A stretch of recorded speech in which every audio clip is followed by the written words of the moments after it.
kasih juga Tanjung Karang.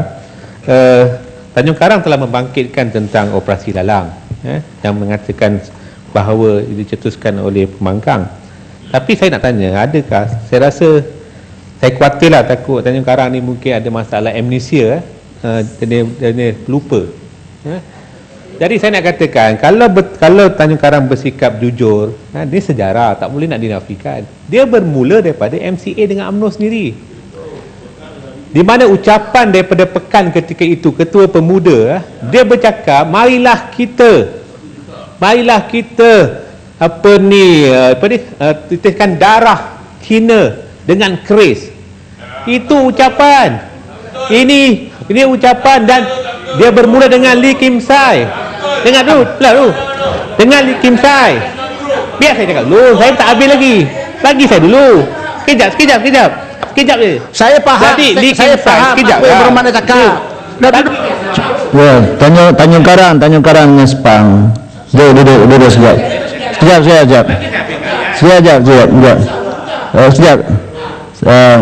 Duduk saya Tanjung Karang. Saya ingatkan Yang Berhormat untuk berbahas fakta kena betul. Jangan mendudukan dewan dan jangan menyentuh hak ahli, seorang ahli yang lain. Ini flow saya faham.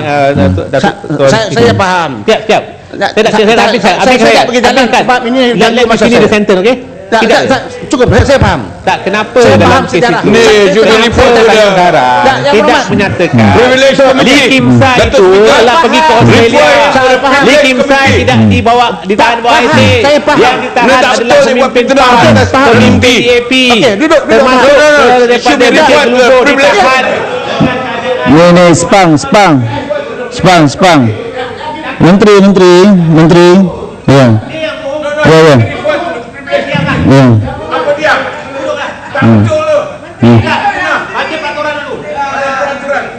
Sepang dengan Timbalan Menteri. Duduklah. Duduk belakang.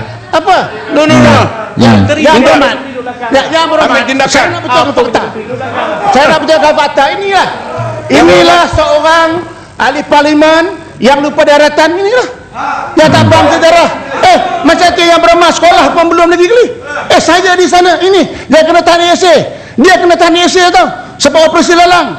Ini kalau nak kira sejarah. Berapa ramai daripada pembangkang, berapa ramai dari BN? Dengar dulu. Jujurlah. Apa ni? Apa ni syariat ke? Bercakap tanpa apa ni? Siapa yang tak ada fakta? Memaparkan fakta yang sebenar. Apa yang tak ada? Yang Berhormat duduklah. Apa yang tak ada fakta? Bagi saya cakap, saya tahu. Sejarah. Yang Berhormat, mana lebih penting? Yang Berhormat membaca sejarah. Saya terlibat dalam kejadian itu. Yang Pasir Salak terlibat. Mana penting? Yang Berhormat cakap sejarah. Ini sejarah apa? Orang yang kena tangkap masih hidup lagi di dalam ini. Saya ada. Yang Berhormat pun tak pergi pada masa itu. Siapa punca dia? Bagi saya beritahu. Siapa punca Pasir Lalang? Cakap dengan jujur. Ya, dengar. Sebab itu Yang Berhormat, dalam kerajaan menegakkan keadilan. Punca dengan tu. Dengan apa ni? Duduklah dulu. Kan? Ini fakta. Apa ni? Duduklah. Okey, saya Yang Berhormat. Dalam menegakkan keadilan. Kerajaan tengok siapa? Dia tak tengok sama ada UMNO ke, MCA ke, DAP ke. Tanjung Karang ada point of order. Peraturan berapa ni betul kawan? Peraturan 36/4 adalah menjadi kesalahan bagi ahli-ahli dewan yang menggunakan bahasa kurang sopan. Tadi saya tak pasti siapa tapi menuduh kawan saya dari Sepang. Okey, betul kawan, saya dah faham. Okey, betul kawan. Tarik balik. Sekejap. Tanjung Karang sekejap. Betul kawan duduk. Kalau betul kawan sendiri pun tak pasti, macam mana saya nak ambil tindakan? Tak boleh. Sila Tanjung Karang. That's why yang fikir. Ini yang masalah dengan pembangkang. Dia tak tahu apa yang dia cakap. Dia tak faham apa yang dia cakap. Yang Berhormat cakap pasal sejarah. Sejarah apa? Betul. Dia bukannya soal yang menimbulkan apa ni. Memang betul. Masa itu Lee Kim Sai, Menteri Kesihatan, Timbalan Presiden MCA menimbulkan isu mula. Tak cerita. Saya tahu. Soal sekarang ini saya bagi tahu pada masa itu bahawa isu perkauman jangan dimain. Tak kira siapa bercakap. Sama ada yang cakap di MCA ke siapa, jangan sentuh hak-hak istimewa orang Melayu. Itu isu kita. Tapi bila benda itu timbul, maka kerajaan tangkap semua orang. Dia tak tanya, dia tak kira pemimpin UMNO ke, DAP ke, MCA ke, dia tangkap semua. Termasuk dia kata pasal salak pun kena tangkap pada masa itu. Kenapa Lee Kim Sai tak ditangkap? Apa dah? Kenapa Lee Kim Sai tak ditangkap? Ni sedang Sepang ikut peraturan. Ini Muhammad Jasim belakang. Ya.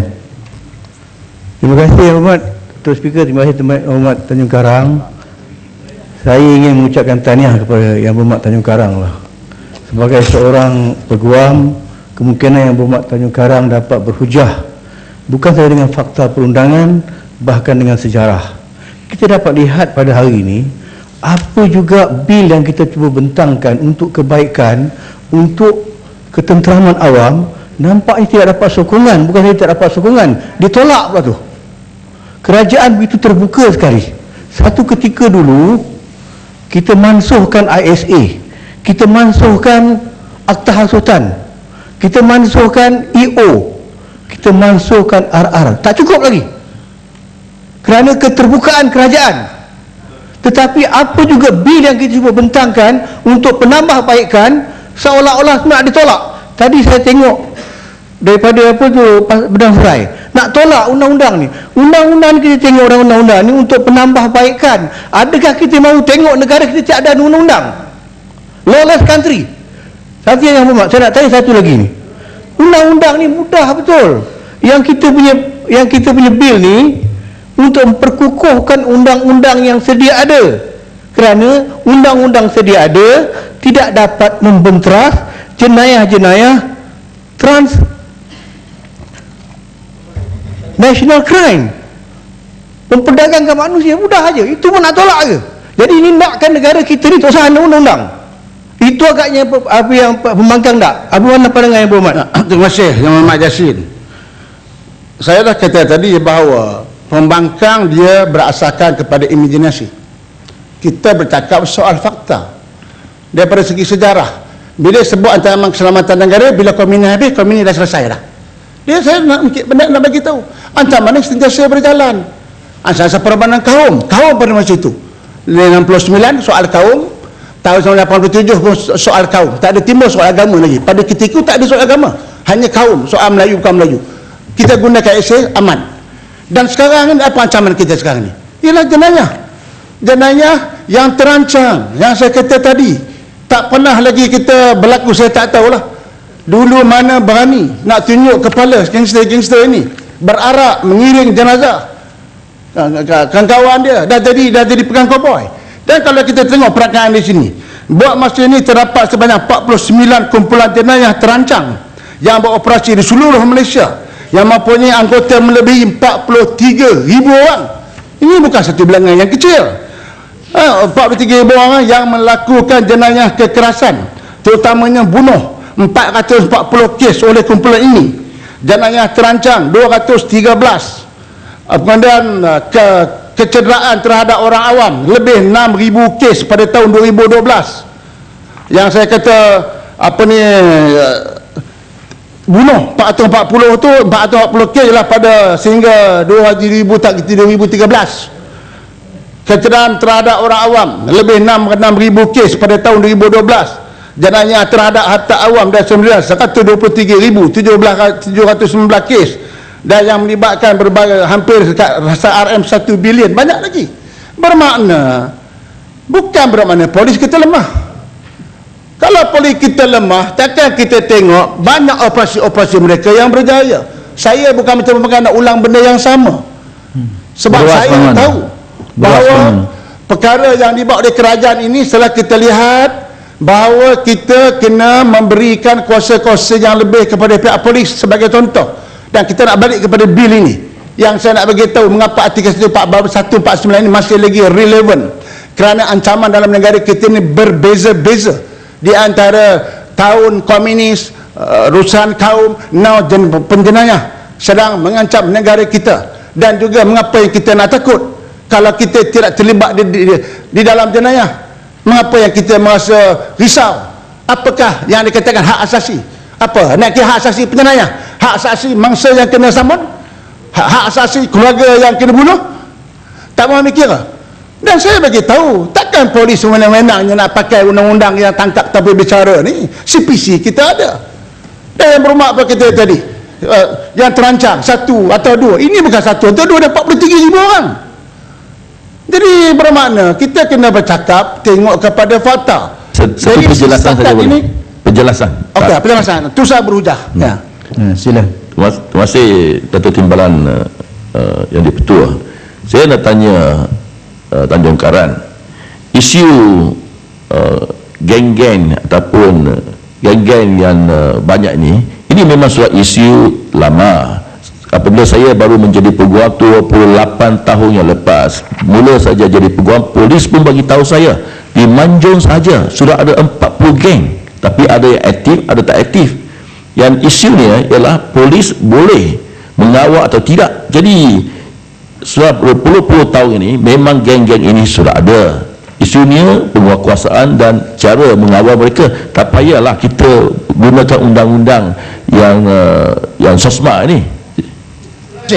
Memanglah kelandikan gangster ni bukan saja sekarang, zaman kedatangan mula-mula kaum Cina, Gaihin dengan Haisat, dah mula gangster dah.